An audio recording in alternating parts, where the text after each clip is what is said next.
रामनवमीनिमित्त मिरवणूक दरम्यान आमदार संग्राम जगताप यांच्या प्रतिकात्मक बाण सोडण्याच्या कृतीविरोधात गुन्हा दाखल करण्याची एमआयएमची मागणी। दिनांक 26 मार्च रोजी अहिल्यानगर येथे रामनवमीनिमित्त मोठी मिरवणूक काढण्यात आली होती। छत्रपती शिवाजी महाराज पुतळा ते दिल्ली गेटपर्यंतच्या या भव्य मिरवणुकीत वेगवेगळ्या संघटना पक्ष सहभागी झाले होते।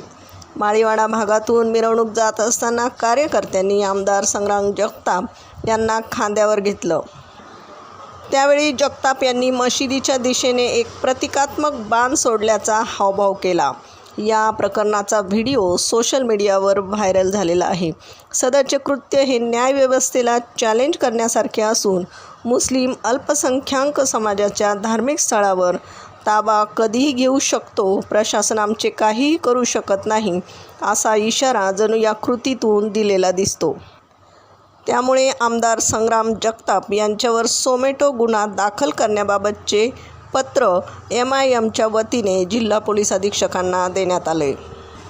सदर मशिदीवर प्रतिकात्मक बाणाचा वापर करणे हा भारतीय दंडसंहिता कलम 295 अनुसार गंभीर अपराध असून मुस्लिम समाजाच्या धार्मिक भावना यामुळे दुखावल्या गेल्या असल्याचं या पत्रकात नमूद करण्यात आलं आहे।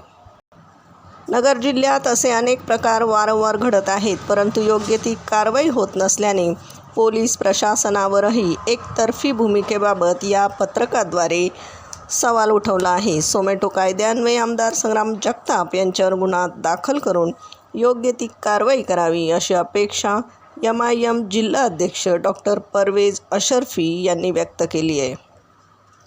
प्रतिनिधीसह महाराष्ट्र जनता न्यूज, अहिल्यानगर।